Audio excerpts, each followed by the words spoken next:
Welcome to Kibbe on Liberty. Get your notebooks out because we're going back to school with law professor Randy Barnett, and we're going to talk about some of the most important cases in our constitutional history. Check it out.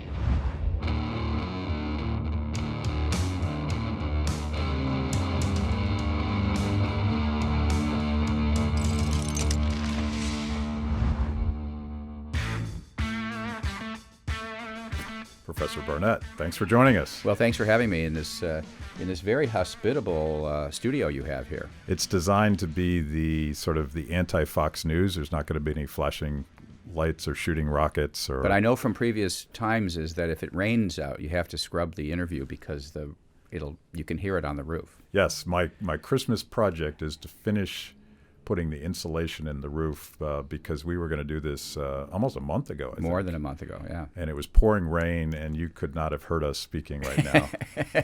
So a very professional operation we have going on here. But tell us, you're a professor of law at Georgetown University, and as far as I've known as a person involved in legislation and ideas and libertarian philosophy, you've always been sort of the guy to go to for a libertarian legal interpretation of not just the Constitution, but whatever it is we're fighting about. Why don't you give people a little bit of background on who you are and what you've been up to? Sure. I grew up in Calumet City, Illinois, which is south of Chicago, and decided when I was 10 years old I wanted to be a lawyer. When I was in college at Northwestern, I came across libertarianism because a junior professor there gave a talk at the college, this residential college I was living at, and I thought, oh, wow, this sounds very interesting. And I met with him privately several times. And by the time I was a senior, I actually taught an accredited seminar, student-organized seminar on libertarianism. And then I went to law school. I went to Harvard Law School, and there I was got introduced to Murray Rothbard and the Libertarians in New York, and actually became a member of the Center for Libertarian Studies there in New York, and spent a lot of time in New York, more time than I should have given my studies at Harvard Law. Yeah. And after that, I graduated and became a criminal lawyer, which is what I went to law school to become, and was a criminal prosecutor in Chicago, trying for the Cook County State's Attorney's Office, trying felonies, murders, rapes, armed robberies, jury trials. That's what I did. And when I became a law professor, dealing with the Constitution was the farthest thing from my mind. I really wanted to work mainly up on what the proper theory of rights should be, private law. So I started out as a contracts professor. Also would be interested in torts and other areas that basically define what our rights are. What's the right you have? What's the right I have? When have I violated your rights? And then I got, for a long story I won't go into, dragged into con law somewhat reluctantly, maybe about 30 years ago. And now it basically occupies all my time. So I'm now 100% a con law lawyer. I still have a contracts casebook. I'll teach contracts every once in a while, but my scholarship is all about the Constitution. And it didn't start off this way, but around the late 1990s, I became attracted to what's called originalism, and that is interpreting the Constitution according to its original public meaning. By 1999, I had published a piece about this, and my book in 2004, Restoring the Lost Constitution, was all about originalism, why it was the best approach to interpreting the Constitution, and what did the original meaning of the Constitution say. Well, let's jump right into that, because I think I've been sweating bullets because I felt like I was back in class, sort of studying up for this interview. And hopefully there's not a test at the end of this. But I've been talking about the Constitution more from a philosophical understanding of what individualism is and what individual sovereignty at least should be about, and even the founding influences of Madison and Mason and all of the guys that developed these ideas. You can go back to the Scottish Enlightenment and perhaps even further. But you have a new book out called An Introduction to Constitution Law with your colleague Josh Blackman. And this is... But the subtitle is key to... 100 Supreme Court Cases Everyone Should Know. That could have been the title. Yeah. But for marketing purposes in law schools, it had to be the other title. Yeah. But it's 100 Supreme Court Cases Everyone Should Know. And before we dive into this, let's talk a little bit about the 2 or 3 books that sort of you've written that lead us up to this, because this is case law. This is not philosophy. Exactly. So my first book on the Constitution Restoring the Lost Constitution, the Presumption of Liberty was about how you should interpret a written Constitution, original meaning, and what is the original meaning of key provisions of the Constitution. So what does the Constitution say? Presumably, courts should follow that.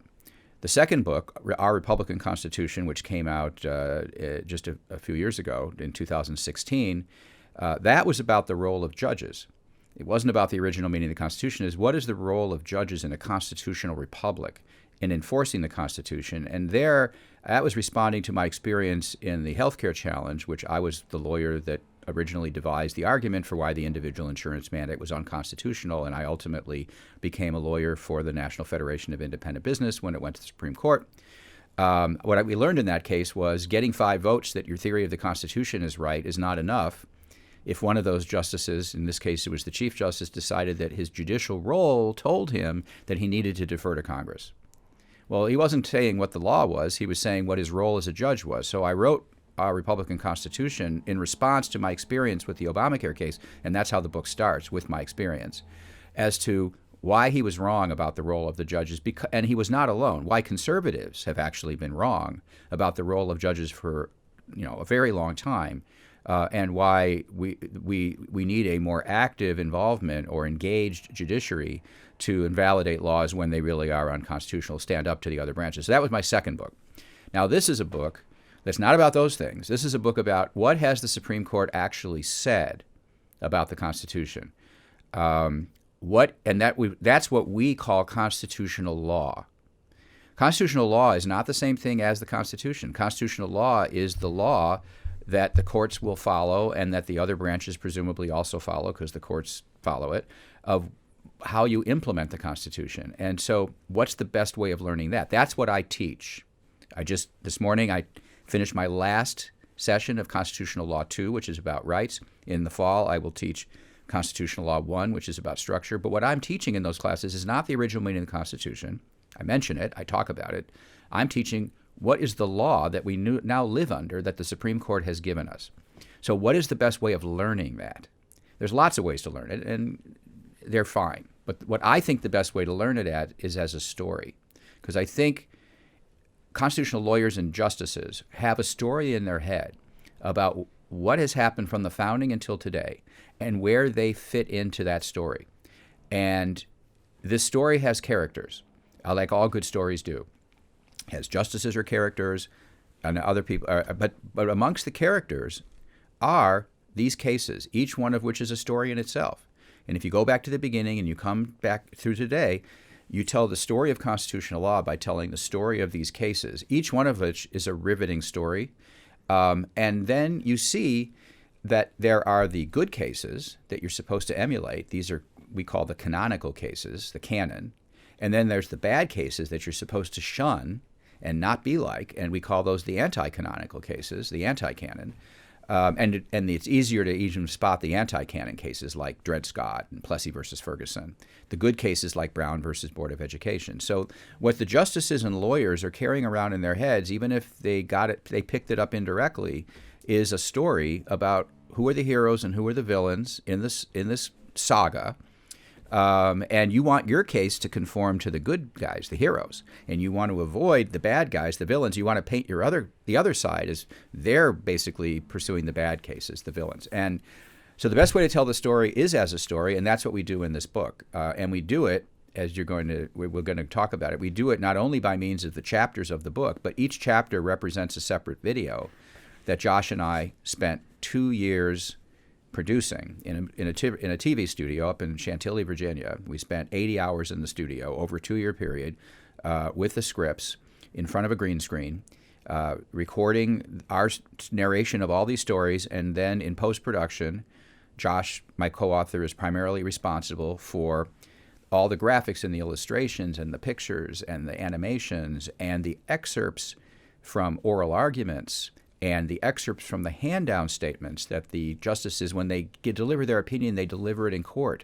And we have excerpts of the recordings where they are explaining the opinion themselves. All of that is there to tell these stories in as engaging a manner as possible and as accessible as possible for the average law student, college student, high school student, and member of the general public. Yes, this is the book itself is a very consumable product, because I think chapters tend to be 3 or 4 pages long a piece, and it gives you a snapshot of the history. It gives you the argument that's happening at the time. And your concept for a law professor at Georgetown University, you actually want to make law and constitutional law accessible to actual people. Well, and I consider my students to be actual people, and well, they're not people until they become lawyers, and right. Then Well, they're halfway in between. They're quasi actual people, quasi lawyers at this point. But I was up in front of them this morning, and then our exam is next week, so I had 6 or 8 of them in my office, sitting on the floor, asking me questions today, and they're no different than anybody else. Matt, you could take this course, and for one thing, it's all new to them. They may have taken other courses, but they haven't taken this course, and so this story is new to them. Yeah. And I think it's best understood as a story. And once I started teaching this way, all of a sudden the exam performances started to go way, way up, and we got everybody along. People got it better or worse, but even the people at the bottom of the class basically get the story. It's funny that you use storytelling, because that's the whole reason of what we do at Free the People, is that we're trying to explain ideas, and in our case, more about economics than law, in the context of a often personal story, maybe a historical story as well. And our theory is that that's more interesting to people than economics. God help us, as an economist. Well, my last book, Our Republican Constitution, I turned the manuscript in. It had been accepted, my first trade book, accepted by HarperCollins. I was having celebratory dinner with my editor in New York, and thinking, oh, this is great. I'm done. They gave me a nice advance. And then he says over dinner, it's not accessible enough. And I was like crestfallen, like I did the best I could. I wrote the whole book. You already accepted it. Like, what am I going to do now? And I said, what does it need? And he says, it needs more stories. Yeah. So basically I said, well, I can do that. And I went and found a story of they're all different kinds of stories, like, the Revolutionary War story or other sorts of stories, or even my own stories about arguing the medical marijuana case in the Supreme Court. So every chapter starts with a story to illustrate what's going to happen after that. He was satisfied that we'd really hit the mark. But the other thing that was interesting is I actually, in finding these stories, learned stuff about what the subject of the chapter was that I didn't know before I found the story. I had to read a book about the Declaration of Independence, because that was what I was going to talk about. And I learned stuff about the Declaration that turned out to be really significant for understanding the proper theory of government that we have in this country. Anyway, it turns out I think I'm going to always try to write this way from now on. I think stories are the way people learn. Yeah. Well, let's go through this, and then I want to get back to distribution and potential audience for this. But consulting with you, my professor for the day, I think we're going to tell a story about the journey of the original founding concept of individual sovereignty versus the power of the state, and how that's been this ping pong ball, depending on who's interpreting what, and what the politics of the day are, and ultimately how they dealt with the contradiction of slavery and all of that stuff. But let's start with Chapter 1, Chisholm versus Georgia.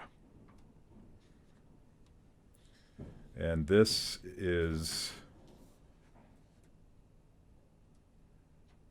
Well, I can tell what it's about if that's what you want. If that's what you're looking for. Well, how do you want to do this? Let's talk just briefly about what it's about. But what are they arguing about? Right now, Chisholm versus Georgia is the first case. One of the questions we get is, what are the cases in this that you talk about that were a surprise or that people wouldn't expect? Yeah. Well, Chisholm is one of them, because Chisholm is a case that we think is really important, but actually isn't normally taught in constitutional law. It's taught in federal courts for reasons I don't need to go into, but it's hardly even mentioned in constitutional law. The reason why is because it gets reversed by the 11th Amendment, which is the amendment that comes right after what we call the Bill of Rights.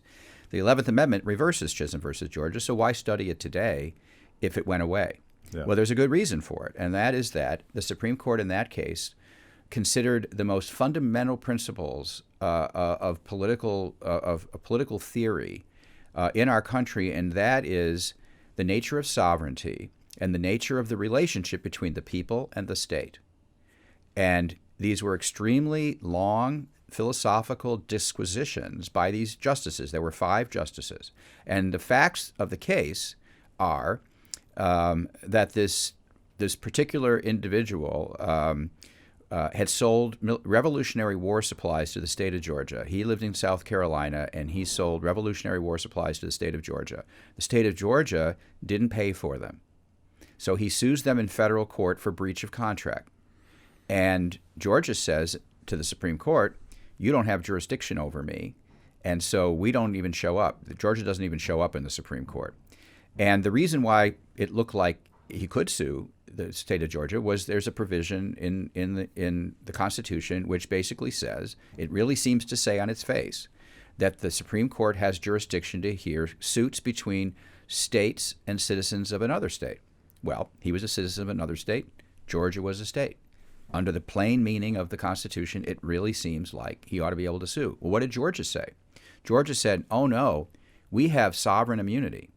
And this may sound a contemporary note. Yeah. We have immunity. We are immune as sovereigns. You can't haul us into federal court. We're sovereign.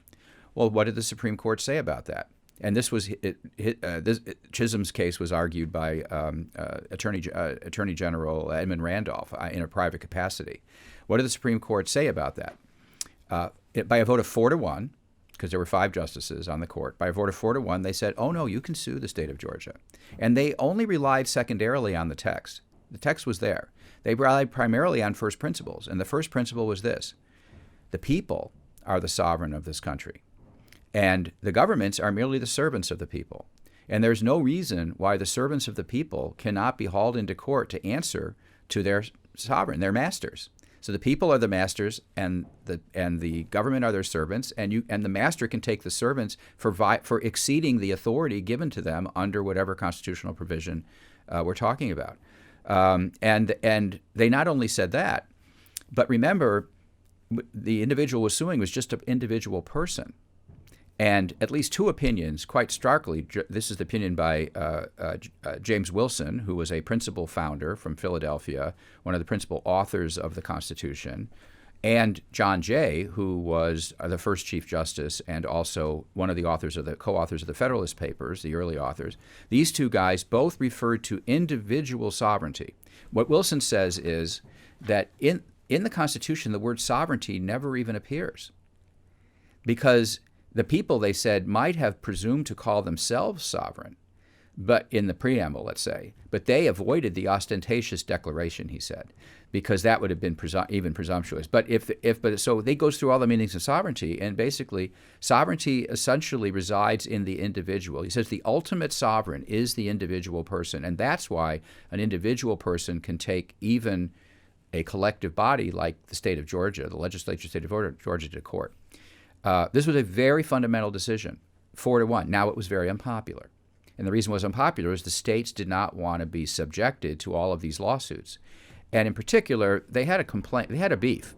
And their beef was, we were promised when we entered into this Constitution and abandoned the Articles of Confederation, that the federal government would take responsibility for all our Revolutionary War debts. Now we're in. And now you're telling us that we have to be sued by private individuals for these Revolutionary War debts that you said that you were going to assume. They felt they'd been snookered. And as a result, they proposed and in 2 years enacted the 11th Amendment, which basically negates the ruling of Chisholm and says you cannot, that the Article 3 shall not be construed to allow for a suit by a citizen of another state to a state. The state cannot be sued that way. However, here's the thing. It doesn't repudiate the ruling in Chisholm about popular sovereignty. It merely negates the outcome of Chisholm. And we don't think it repudiates popular sovereignty, but subsequent Supreme Courts, 100 years later, after the Civil War, the Supreme Court from that day until this day says, no, the principle of Chisholm was repudiated by the 11th Amendment, and we deny that. We think the outcome was, but not the principle, and the principle is as valid today as it was then. Now, that's how the book starts, with that story. And how many pages is that chapter? And It's like 3 pages. Yeah, 2.5, really. Right, and then there'll be a video that illustrates all of this and has pictures and everything. Yeah, and there's a video that corresponds with every chapter. Exactly. And it gives some context, and you can see the illustrations and the quotes and all that cool stuff, which again tells the story. And what I get out of a lot of these stories is basically the inherent politicization of a lot of these decisions. It's a political decision that's going to hold together the new Constitution. It has nothing to do with what the Constitution itself literally says. Well, it has something to do with it. Yeah. I mean, the courts never really, let's put it this way. The courts never expressly disclaim their obligation to follow the written Constitution. You will not get a justice during his confirmation hearings or on the bench who says, you know what the Constitution says? Fine.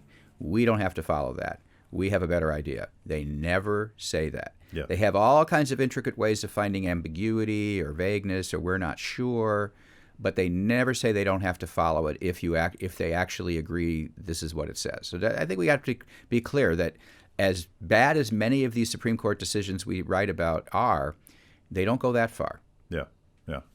But when you talk about originalism, you're talking about that core concept. Yeah, the original meaning. What meaning did it communicate to the general public at the time it was enacted? That's what we're talking about. And the courts will oftentimes avoid that. Yeah. In sometimes hilariously tortured ways. Yes. But they never say we have a right to disregard it. I didn't know that women, for instance, were so delicate because their blood was thinner than men. Yeah. Well, that was we're skipping ahead here, but that was actually a very famous brief filed in the Supreme Court by progressive hero Louis Brandeis. Well, we'll go back to that because I just disrupted our study plan. Right. Okay.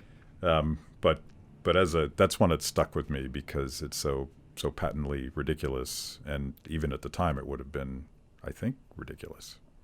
But it was science, man. The science is settled. It's science. Yeah. You can't deny science. Okay, we're going to jump forward. That is, an underlying sub-theme of the whole story is junk science is used all the time to reach bad results. Yeah, particularly in the progressive area. Right. Prigg versus Pennsylvania, 1842. What's that one about? Another case that I wouldn't expect people who watch this know anything about. It's about something really fundamental, the constitutionality of the Fugitive Slave Act passed by Congress in the 1790s to implement what's called the Fugitive Slave Clause of Article 4 of the Constitution, which gives slave owners the right to recapture slaves. They say they will be surrendered up upon demand. That's what the Constitution says. And then in order to implement that, the first Congress or the second Congress passed the Fugitive Slave Act, which created certain procedures for enforcing the Fugitive Slave Clause. So anti-slavery folks, which I've become a big fan of and have written a lot about, anti-slavery folks like Salmon Chase, who ended up being the Chief Justice of the United States, who followed Roger Taney, the author of Dred Scott, appointed by Abraham Lincoln. Chase, when he was a young man, in Cincinnati, developed an argument in defending runaway slaves that the Fugitive Slave Act was unconstitutional because there was no enumerated power in the Constitution to enforce Article 4 of the Fugitive Slave Clause. And then he said, if you look at other provisions of Article 4, you'll see, for example, in the full faith and credit provision, which says states must grant full faith and credit, there's a specific power that's given Congress to implement that. And there's other provisions in Article 4 where there is a congressional power given, but there is no congressional power given to enforce the Fugitive Slave Clause. So therefore, he said, what that clause was, and the rest of Article 4 was what he called a comity clause or a treaty. Essentially, that was a clause that was a treaty that bounded states, but they essentially had to honor that treaty or face repercussions from other states. Like, for example, the extradition powers are in that treaty, and if a state doesn't extradite, one state demands an extradition from another state, the other state refuses, there's nothing that state can do. There's nothing Congress can do about it either. So he said, this is something that's not enforceable because there's no enumerated power. Prigg versus Pennsylvania is an opinion by Justice Story, Joseph Story, very respected judge, and he upholds the constitutionality of the Fugitive Slave Act. And he does so by doing something that's really very modern. It's sort of like a harbinger of the New Deal court. And he adopts a very capacious reading of what's called the Necessary and Proper Clause. And he says which says that Congress shall have power to make all laws which shall be necessary or proper to carry into execution its foregoing powers or any other powers it has under the Constitution. And that's fine. That's what the clause says. But then he says, if the Constitution creates a right, then Congress has the power to enforce that right. And he says the Fugitive Slave Clause created a right, giving Congress the power to do so. Well, I think that's a huge stretch. Huge stretch. He was prepared to do so for whatever reason.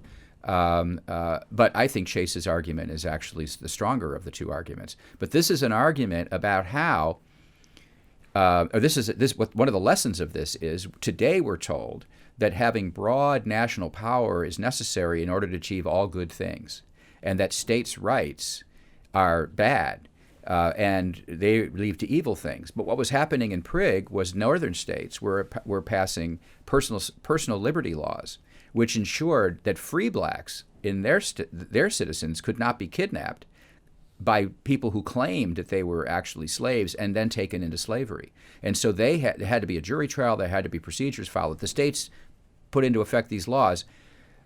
In Prig, the court said those laws were unconstitutional. Those state protective of free blacks laws were unconstitutional because the national power, under the Necessary and Proper Clause, trumps state power.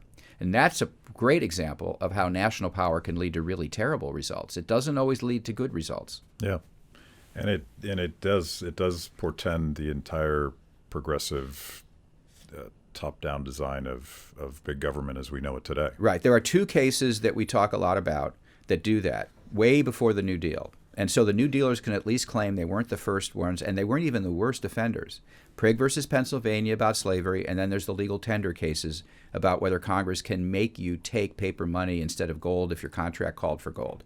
And the court held yes, and they had an even more capacious reading of congressional power than the court did in Prig. But those are the two harbingers of what later is to come in the New Deal. The New Deal court, as for all its excesses, was actually more constrained in its rhetoric than either the New Deal court than the legal tender cases were, or even the Justice Story was. Yeah. Okay, so this is one I think people will recognize: Dred Scott versus Sanford, 1857. Yes. Well, Dred Scott is the preeminent anti-canonical case. It's the case that everybody agrees was terrible.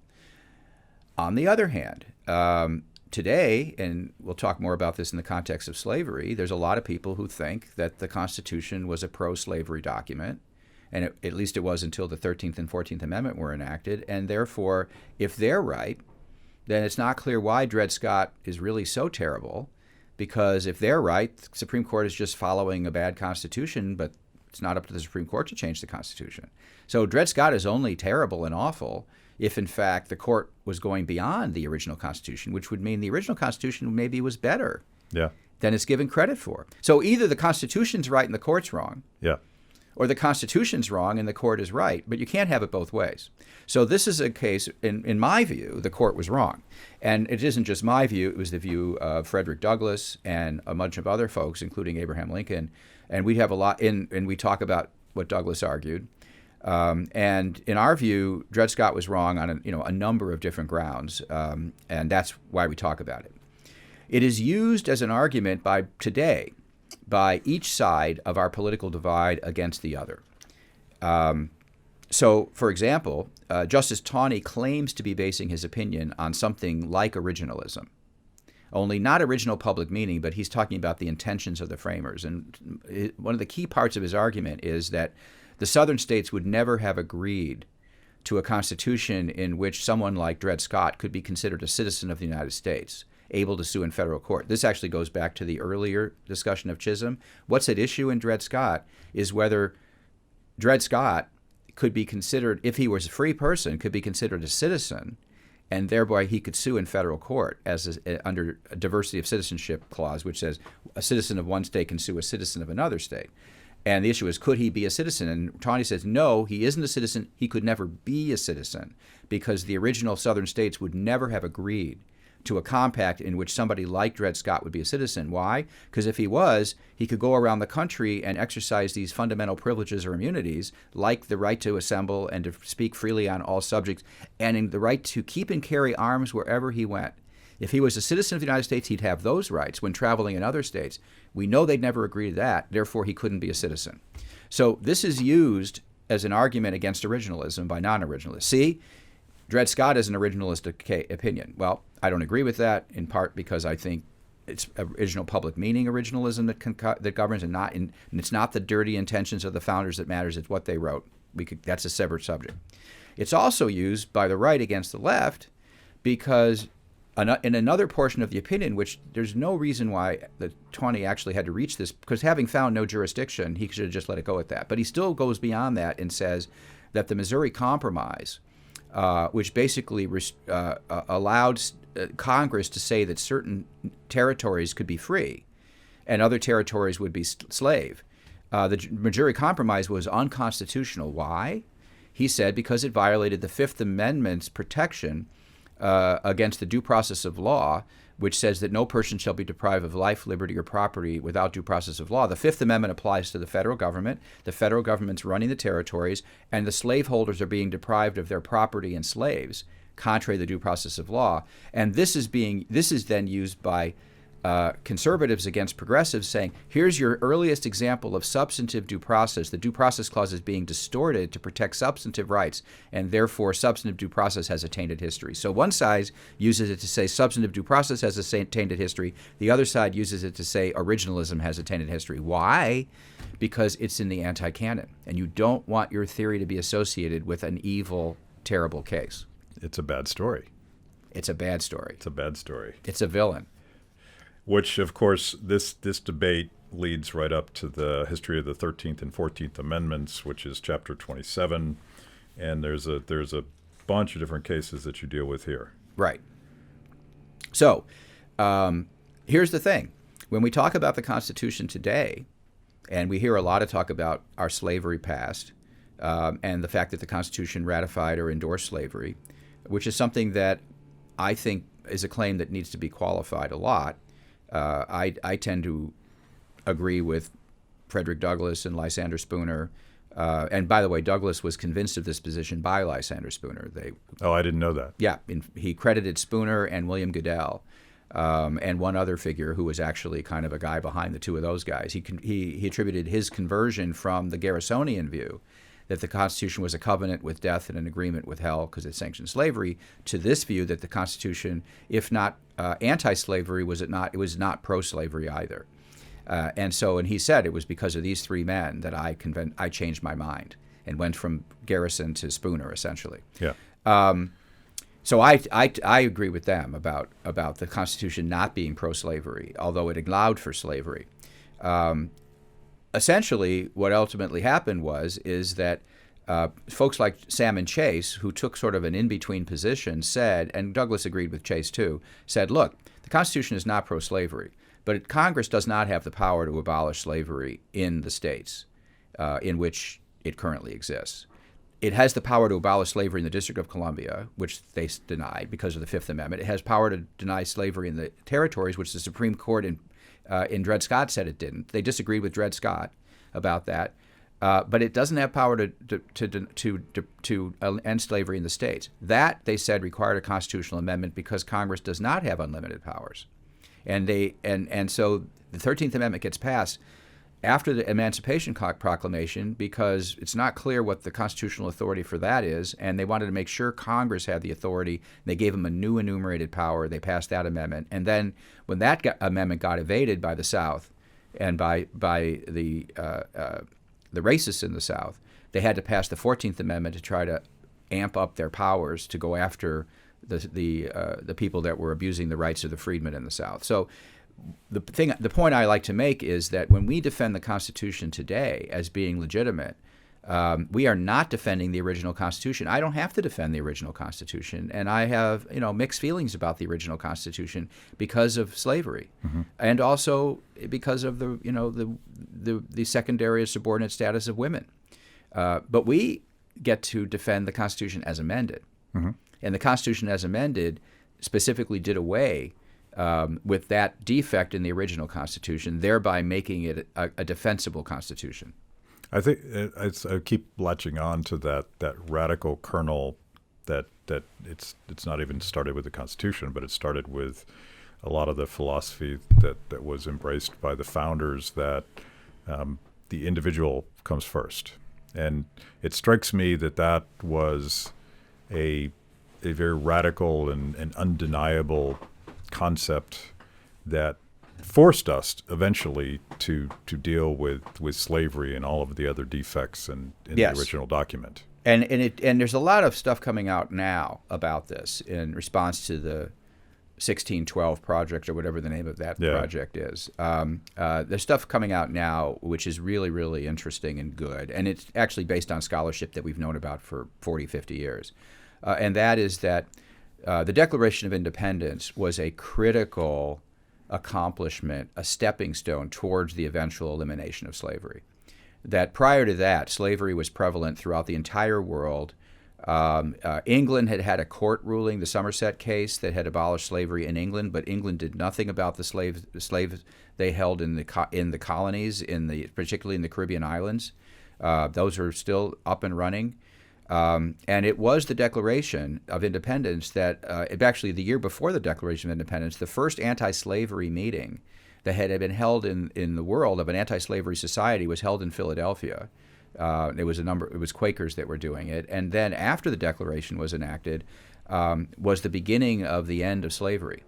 And because it was quite obvious to everyone, including the slaveholders in Virginia and elsewhere, who wrote it, that slavery was incompatible with the principles of the Declaration. What to do about it was a secondary question. The first question is it compatible? No, it's unjust. It's not compatible. What do we do about it? Well, now we have to talk about that because there's issues.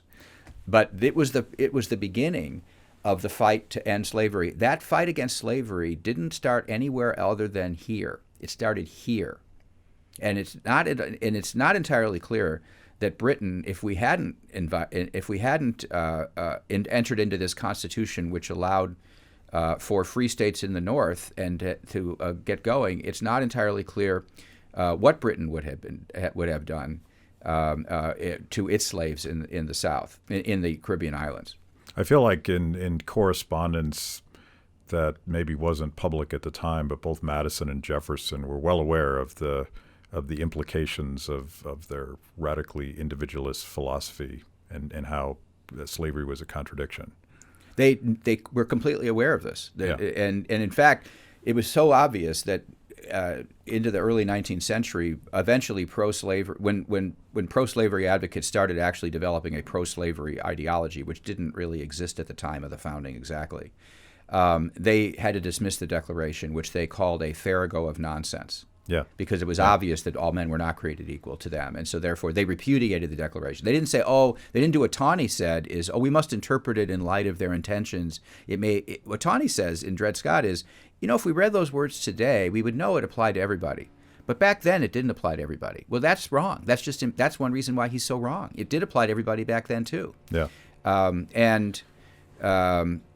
Southerners eventually, they didn't do that. They basically repudiated it altogether. They said, it's ridiculous. Let's get rid of it. Yeah. So we're sort of getting to a broader debate now about not just individual rights, but the right to contract and the right to be economically free as well. We're jumping to Chapter 28, the Privileges or Immunities Clause, and it starts with the Slaughterhouse Cases of 1873. Right. Well, you see, the right to be for economic liberty grows out of the slavery question, because what is the slavery system? It's an economic system. And what is it based on? It's based on the lack of economic liberty of enslaved people. Enslaved people lose their right to hold property. They lose their right to enter into contracts. They lose their right to sue and be sued. They lose their right to a lot of personal security. They lose all their economic liberties. It's an economic. Why is that a surprise? It's an economic system. It's a system by which some people get to expropriate the labor of another group of people. And the free labor movement, which is the philosophy that underlied the anti-slavery ideology that grew up in response to the pro-slavery ideology, is that each person owns their own labor. That's what John Locke said in Two Treatises of Government. He says our property rights begin with ourselves. Everybody has a property in themselves, and have a right to exchange that for money or other things.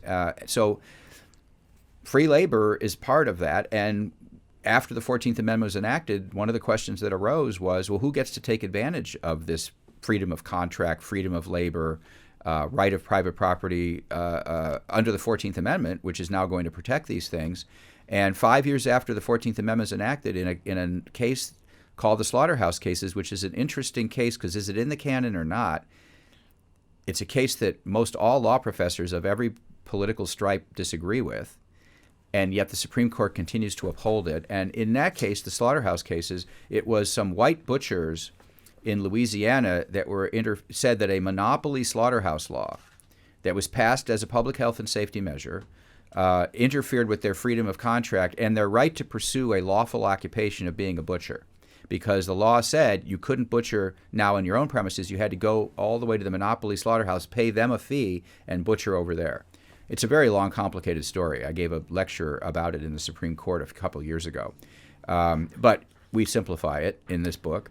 By the way, it's funny that not just this, in another case, it's based in Louisiana. So many cases have come out of Louisiana. Plessy versus Ferguson is out of Louisiana. There's the civil rights cases are out. The Cruikshank case, which had to do with the massacre of African Americans. Louisiana has been a hotbed of constitutional cases, and all based on bad behavior. Yeah. Anyway, the issue was whether the 14th Amendment protects economic liberties of these white butchers, and the Supreme Court, 5 years after the 14th Amendment was enacted, said no, it does not. And then the day after they decided that, they decided the Bradwell case, which is also we do a video on. And in the Bradwell case, it was whether Myra Bradwell, a woman, could be denied the right to practice law in Illinois because she was a woman. And so the day after the Supreme Court says, well, there is no right to pursue a lawful occupation protected, that they said the right to pursue a lawful occupation is not a privilege or immunity of citizenship protected by the 14th Amendment. The next day, they said, and if we're right about what we said yesterday, Myra Bradwell can't sue to practice law because there is no right to pursue a lawful occupation. Yeah. So she loses out and women lose out from this discrimination because the Supreme Court says we are not going to protect economic liberties of people. We might protect the liberties of freed blacks because that's what the amendment was aimed at, but not anybody else. Now, there are dissenters in the Slaughterhouse case, including Salmon Chase, who's the Chief Justice, but 3 others wrote opinions. Salmon Chase is very ill at this point and cannot write an opinion. So he joins. It's a 5-4 decision, and they say, oh, no, it does pursue a right to lawful occupation. And that case should come out the other way. I think, and my co-author Josh and I think, that the dissenters have the strongest argument here.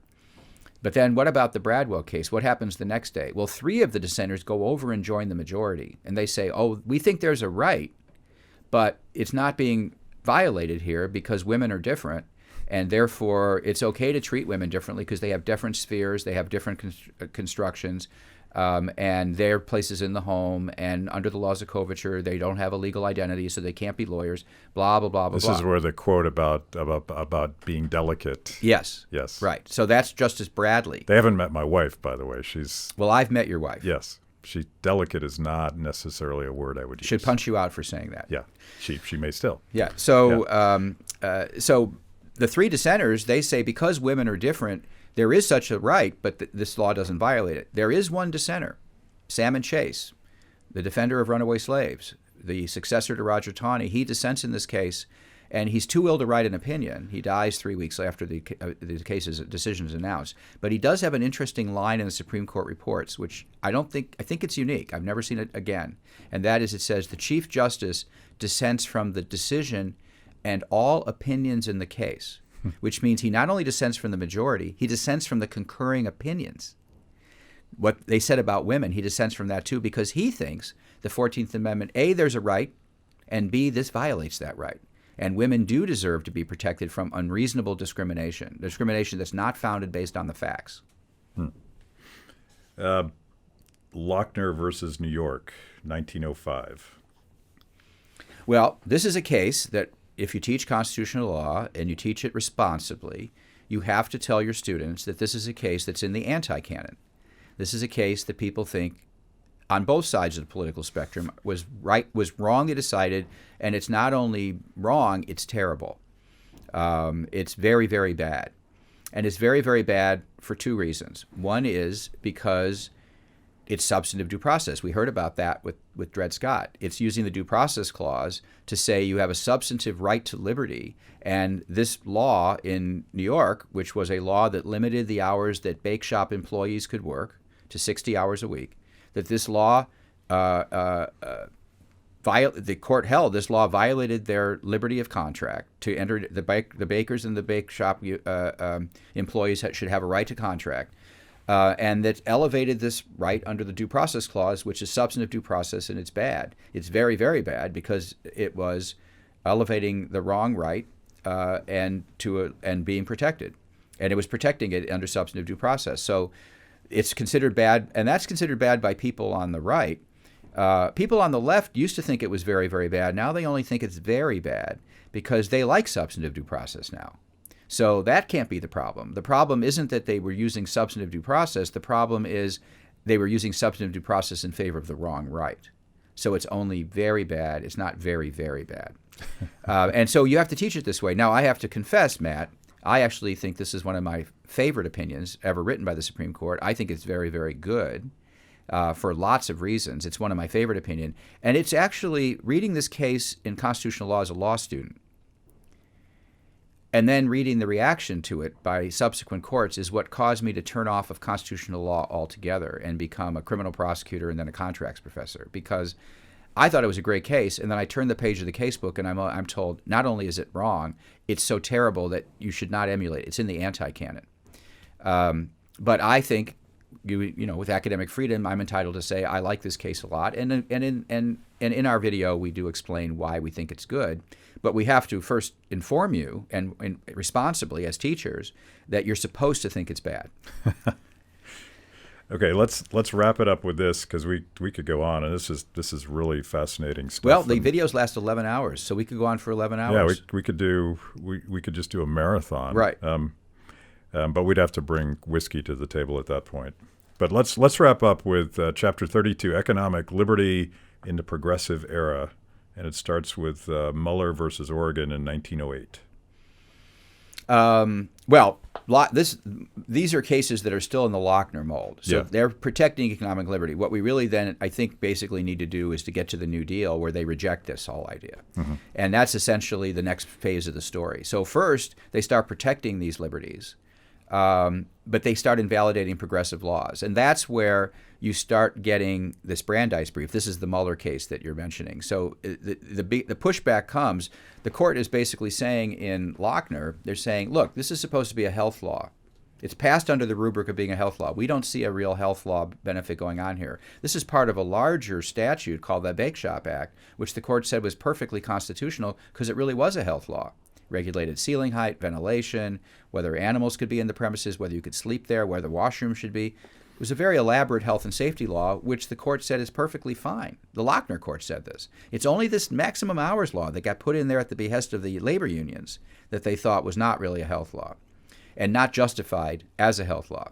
So in the next case involving the minimum wage law or a maximum hours law for women, not for bakers, but for women, Louis Brandeis, the hero of the progressives, who ends up going on the Supreme Court, very activist guy, he files what's called a brief, which was now called a Brandeis brief, that doesn't consist of cases and doctrines and precedents. It consists of snippets of social science and supposedly biological science. 80 turgid pages of pseudoscience, including something you mentioned before we went on. It was about women and how their blood was thinner than men, therefore they couldn't possibly do the same things. Right. They needed to, in other words, he said, just like the dissenters in Bradwell, in Slaughterhouse, who thought that this law was reasonably applied to women because women were different, he provided scientific evidence that women were different. And therefore, the legislature was right to limit the working hours of women, even if they didn't limit the working hours of men. And because of all the different weaknesses and frailties of women, and they were subject to indisposition, and they could do delicate work, but they had a hard time if they were standing up, and plus they might get pregnant, and the future of the human race depends on having healthy pregnancies, and this was bad for society. So it was all this all this science, and the court buys it. The court says, we accept this. the Lochner court, the post-Lochner court says, okay, now we've heard evidence. We'll accept it really is a health and safety law. So they uphold it. Great, hurrah. Progressive legislation has been upheld. Ironically, Brandeis is still held up as a big hero. And Brandeis briefs are held up as a big innovation, and yet it was all about it was all about the inferiority of women. Yeah. And it turns out... And this is in the context of the Wilsonian era and scientism and yes. even eugenics, right? Yeah, of course. And we talk about Buck v. Bell. Another case, we give a whole video about Carrie Buck and how she was railroaded and sterilized under a eugenics law that was a progressive champion, although truthfully, people on both sides, eugenics was the science of the day, and lots of people, regardless of ideology, believed in eugenics, but progressives were really, really into eugenics in a big way. Yeah.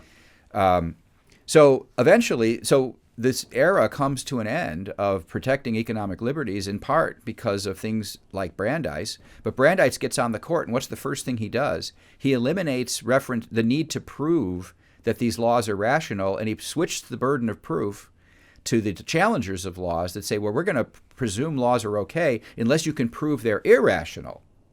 So you have to file a Brandeis brief to challenge the law, not just one to defend the law like I did.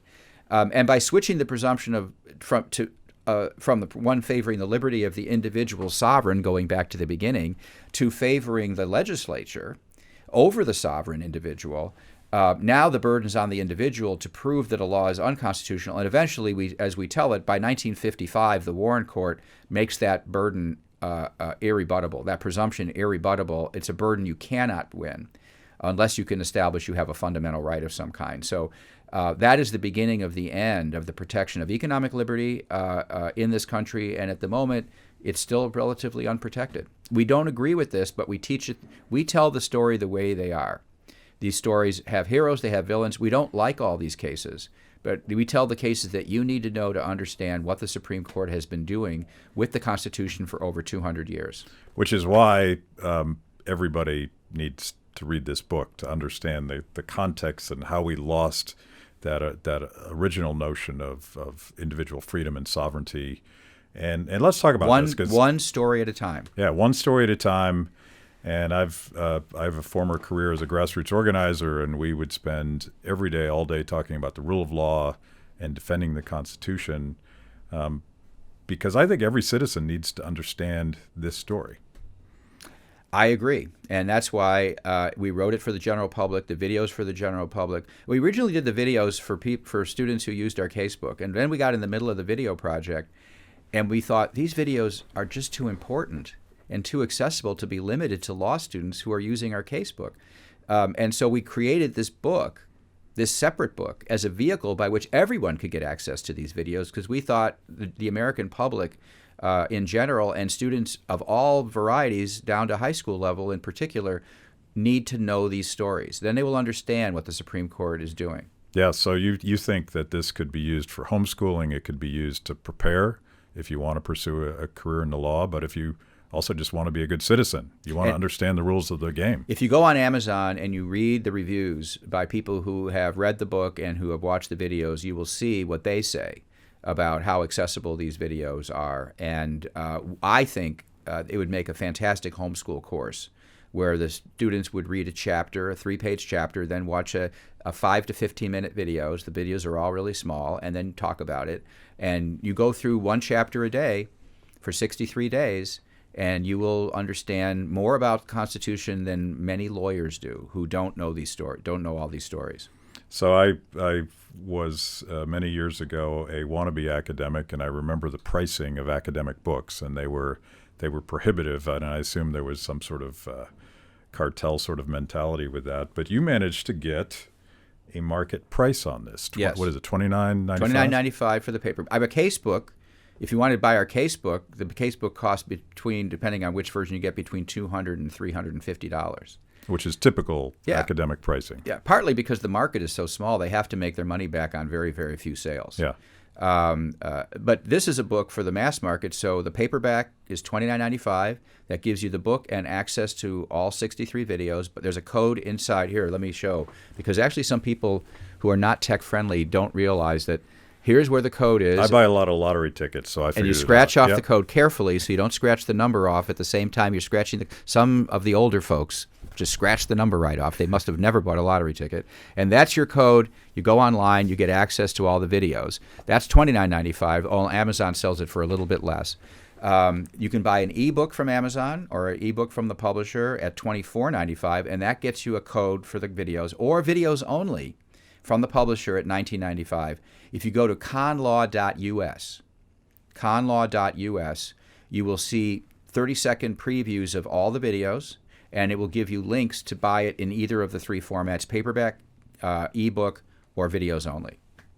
Cool. So we'll post all that stuff on social media so people can check it out, because having done about half of the coursework, I think it's one of the best things I've ever consumed on constitutional case law. It's good stuff. You guys did a great job. I appreciate that, Matt. It means a lot. And thanks for doing this. This has been awesome. Well, now I got to go back to my office and finish writing my exam. Yes, you do. Thank you.